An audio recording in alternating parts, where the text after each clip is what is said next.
എല്ലാവർക്കും ഡെലിഷ്യസ് റെസിപ്പീസിൻ്റെ പുതിയൊരു വീഡിയോയിലേക്ക് വീണ്ടും സ്വാഗതം. ഇന്ന് നമുക്ക് നല്ല ടേസ്റ്റി ആയിട്ടുള്ള ബീഫ് ഫ്രൈ തയ്യാറാക്കിയാലോ? അപ്പോൾ അതിനായിട്ട് ഞാനിവിടെ 1 കിലോ ബീഫാണ് എടുത്തിട്ടുള്ളത്. അപ്പോൾ ഇത് നമുക്കൊരു പ്രഷർ കുക്കറിലേക്ക് മാറ്റാം.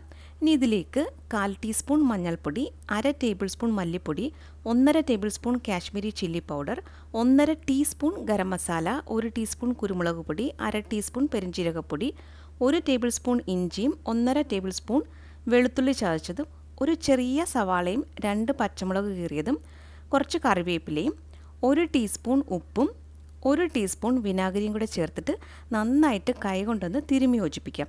ഇത് നല്ലതുപോലെ തിരുമ്മി യോജിപ്പിച്ച ശേഷം ഒരു 1/2 കപ്പ് വെള്ളവും കൂടി ഒഴിക്കാം. എന്നിട്ട് ഒന്ന് മിക്സ് ചെയ്ത ശേഷം കുക്കർ അടച്ച് ഹൈ ഫ്ലെയിമിൽ ഒരു വിസിൽ വെച്ച ശേഷം പിന്നീട് തീ കുറച്ച് വെച്ചിട്ട് ഒരു 16 മിനിറ്റ് വരെയാണ് വേവിച്ചെടുത്തത്. നിങ്ങൾ എടുക്കുന്ന ബീഫിനനുസരിച്ച് പാകത്തിന് വേവിച്ചാൽ മതിയാകും. പിന്നെ ദേ ഇവിടെ ഒരു പാനിലേക്ക് 4 ടേബിൾ സ്പൂൺ വെളിച്ചെണ്ണയാണ് എടുത്തിട്ടുള്ളത്. ഈ വെളിച്ചെണ്ണ ഒന്ന് ചൂടായി വരുമ്പോൾ നമുക്ക് കുറച്ച് തേങ്ങാക്കൊത്ത് ചേർക്കാം. ഇതിനങ്ങനെ പ്രത്യേകിച്ച് കണക്കൊന്നുമില്ല, നിങ്ങൾക്ക് ഇഷ്ടമുള്ള അത്രയും ചേർക്കാവുന്നതാണ്.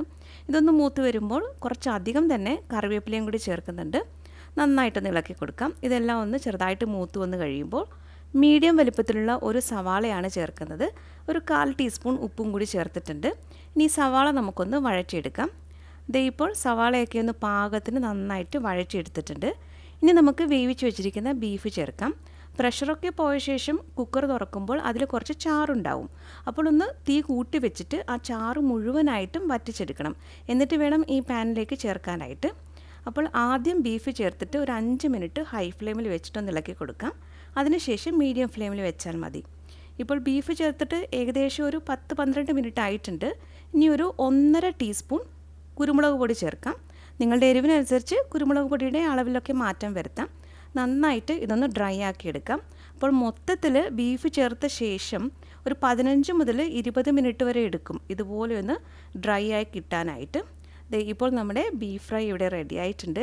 ഇത് ചപ്പാത്തി, പൊറോട്ട, ചോറ് ഇതിൻ്റെ കൂടെ എല്ലാം നല്ലൊരു കോമ്പിനേഷനാണ്. അപ്പോൾ ഇന്നത്തെ റെസിപ്പി എല്ലാവർക്കും ഇഷ്ടമായി കാണുമെന്ന് കരുതുന്നു. ഇതുപോലെ നല്ലൊരു റെസിപ്പിയുമായിട്ട് വീണ്ടും വരാം. താങ്ക്